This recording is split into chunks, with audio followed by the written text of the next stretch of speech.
എന്താണ് പേര്?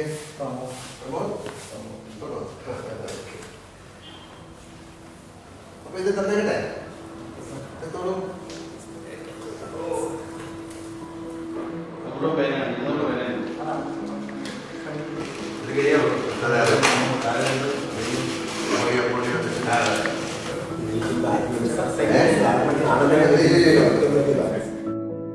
ഇത് മിസ്റ്റർ പ്രമോദ്, ഇത് അദ്ദേഹത്തിൻ്റെ അളിയൻ രജീഷ്. ഞാനൊരു വാർത്താ ചാനലിലൂടെയാണ് പ്രമോദിനെ കുറിച്ച് അറിയുന്നത്.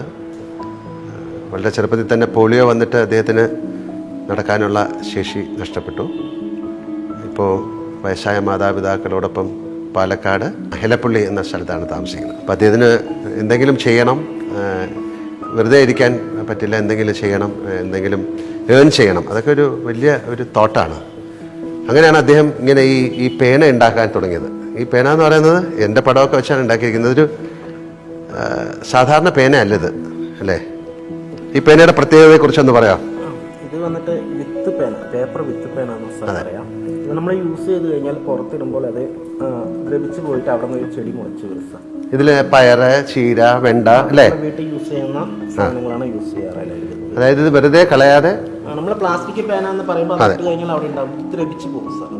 അത് വലിയൊരു തോട്ടാണ്. എനിക്ക് തോന്നുന്നു വേറെ ഒരുപാട് പേര് ഇങ്ങനെ ഇത് ഉണ്ടാക്കുന്നുണ്ട്. അപ്പം ഇതിന് ഏതാണ്ട് ഒരു 10 രൂപയാണ് ചാർജ് ചെയ്യുന്നത് ഒരു പേനയ്ക്ക്. അത് 10 രൂപയെന്നല്ല, അത് അദ്ദേഹം കണ്ടുപിടിക്കുകയും ഇത് വെറുതെ കളയാതെ അത് വീണ്ടും ഒരു ചെടിയായിട്ട് മുളച്ച് ഒരു ഗ്രൂപ്പിൽ കൂടെയാണ് ഇത് കണ്ടിട്ട് ഞാൻ പഠിച്ചത്. വീഡിയോ കണ്ടിട്ടാണ് ഞാൻ. അതെ അതെ, ഞാൻ സാറിൻ്റെ അടുത്ത് പറയായിരുന്നു, പണ്ടൊരിക്കൽ ഞാൻ വായിച്ചു ജപ്പാനിലെ ന്യൂസ് പേപ്പറുകൾ, ചില സ്ഥലങ്ങളിലെ ന്യൂസ് പേപ്പറുകൾ ഇതേപോലെ ചെയ്യുന്നു. അതിലവർ വിത്ത് ഉണ്ടാക്കും. വായിച്ചു കഴിഞ്ഞ ശേഷം അതിട്ട് കഴിഞ്ഞാൽ. അപ്പോൾ എന്തായാലും വലിയൊരു കാര്യമാണ് ചെയ്യുന്നത്. പിന്നെ നാരായണൻ ഡോക്ടർ, സജീവ്, ഇവരൊക്കെയാണ് ഇതിൻ്റെ പുറകിൽ പ്രവർത്തിച്ചത്. എന്തായാലും അദ്ദേഹത്തിന് ഒരു മൊബൈൽ ആകാൻ എന്ന് പറഞ്ഞാൽ യാത്ര ചെയ്യാനായിട്ട് ഞങ്ങൾ ഇന്നൊരു പ്രത്യേക വീൽ ചെയർ കൊടുക്കുന്നുണ്ട്. നാരായണൻ ഡോക്ടറാണ് ഇതിനെ ഏറ്റവും കൂടുതൽ പിന്നെ ഇതിനെ മുന്നോട്ട് നിന്ന് ഇത് എന്താണ് പ്രാവർത്തികമാക്കിയത്. അങ്ങേക്ക് എന്താ പറയാനുള്ളത്? പ്രമോദ് ഇത്തരത്തിലുള്ളൊരു സ്വന്തമായിട്ടൊരു വരുമാനം ഉണ്ടാക്കണം എന്നുള്ള ഒരു വലിയ ആഗ്രഹത്തോടു കൂടി ഈ കാര്യങ്ങളെപ്പറ്റി പറഞ്ഞിരുന്നു. ജനം ടി വിയിൽ വന്നിരുന്നു.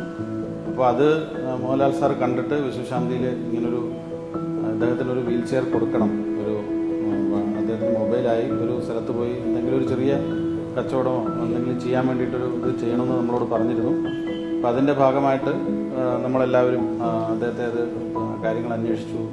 അതിന് പറ്റിയൊരു വീൽ ചെയർ കണ്ടെത്തി പലരോടും ഡിസ്കസ് ചെയ്തിട്ട് ഇപ്പോൾ വളരെ നല്ല ഏറ്റവും മോഡേൺ ആയിട്ടുള്ളൊരു വീൽ ചെയർ ഓസ്ട്രിച്ച് എന്ന് പറഞ്ഞ കമ്പനിയുടെ അത് നമ്മളിവിടെ അദ്ദേഹത്തിന് കൊടുക്കുകയാണ്. അതിൽ വളരെ സന്തോഷമുണ്ട്. അതിൻ്റെ ഭാഗമായതിലും ലാൽ സാറിനൊപ്പം ഇങ്ങനെയൊരു കാര്യത്തിൽ പങ്കാളിയായതിലും വലിയ സന്തോഷം.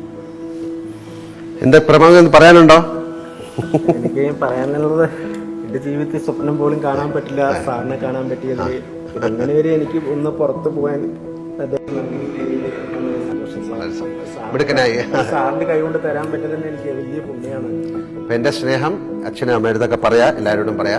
എന്റെ മരുമകനൊന്നും അളിന്റെ 2 പൈസല്ല, ആലാട്ടിന്റെ പാട്ട് വെച്ച് കഴിഞ്ഞാൽ അവൻ തന്നെ കരച്ചിൽ നിൽക്കും. അത്രയ്ക്ക് അവന് ഇഷ്ടം. അപ്പൊ എന്തായാലും പിന്നെ നമ്മള് ഈ പേന ഒരുപാട് അതെ 200 പേര് അല്ല, അല്ലാതെ നമുക്ക് കുറെ ലോക്ക്ഡൌൺ ടൈമില് പ്രമോദ് ഉണ്ടാക്കിയ 1000-ഓളം പേനകള് സ്റ്റോക്കാണ്. അത് ഞങ്ങൾ വാങ്ങിച്ചോളാം. എന്നിട്ട് ഇത് ആർക്കെങ്കിലും കൊടുക്കാം. ഇതൊരു എന്താ പറയണ്ട, ഒരുപാട് പേർക്ക് ചെയ്യാവുന്ന കാര്യമാണ്. ഒരുപാട് സംഘടനകൾക്ക്, അല്ലെങ്കിൽ ഇപ്പം സ്കൂളൊക്കെ തുറക്കുന്ന സമയമാണ്, അല്ലേ? വീട്ടുകാർക്കൊക്കെ ഒരുപാട് ഇത്തരം പേനകൾ വാങ്ങിച്ച് കുട്ടികൾക്ക് കൊടുക്കാം. ഇതിന് 10 രൂപ എന്നുള്ള അതിന്റെ വിലയല്ല ഞാൻ പറയുന്നത്. ഇത് ഒരു വലിയ കർമ്മമാണ്. ഇത് ഏറ്റവും മനോഹരമായിട്ടാണ് അദ്ദേഹം ചെയ്തിരിക്കുന്നത്. ഞാൻ ഇത് കഴിഞ്ഞിട്ട് നിങ്ങൾക്കൊരു ഓട്ടോഗ്രാഫും തരാം. ഓക്കെ, തീർച്ചയായിട്ടും. അതാ ഞാൻ പറയാം, ഇതുപോലെ ഇത്തരം കാര്യങ്ങൾ ചെയ്യുന്ന ഒരുപാട് പേരുണ്ട്. ഈ പേന മാത്രമല്ല, നമ്മുടെ ഒരു എന്താ പറയണ്ടേ, എനിക്ക് നടക്കാൻ പറ്റുന്നില്ല, അല്ലെങ്കിൽ എനിക്ക് മൂവ് ചെയ്യാൻ പറ്റുന്നില്ല എന്ന് ആ ഒരു സങ്കടം എന്ന് ഞാൻ പറയുന്നില്ല. അത് മാറ്റി വെച്ചുകൊണ്ട് ഞാനും നിങ്ങളുടെ ഭാഗമാണ്, ഈ സൊസൈറ്റിയുടെ ഭാഗമാണ്. എനിക്ക് ഒരുപാട് കാര്യങ്ങൾ ചെയ്യാൻ കഴിയുമെന്ന് കാണിച്ചു തരുന്ന ഒരുപാട് പേരുണ്ട്. അവരോടൊക്കെ ഞാൻ നന്ദി പറയുന്നു. തീർച്ചയായിട്ടും ഇദ്ദേഹത്തിന്റെ ഒരു എന്താ പറയണ്ടേ, ഇത്തരത്തിലൊരു പ്രവൃത്തിക്ക് ഈശ്വരൻ എല്ലാവിധ അനുഗ്രഹങ്ങൾ കൊടുക്കട്ടെ എന്ന് പ്രാർത്ഥിക്കുന്നു. Thank you.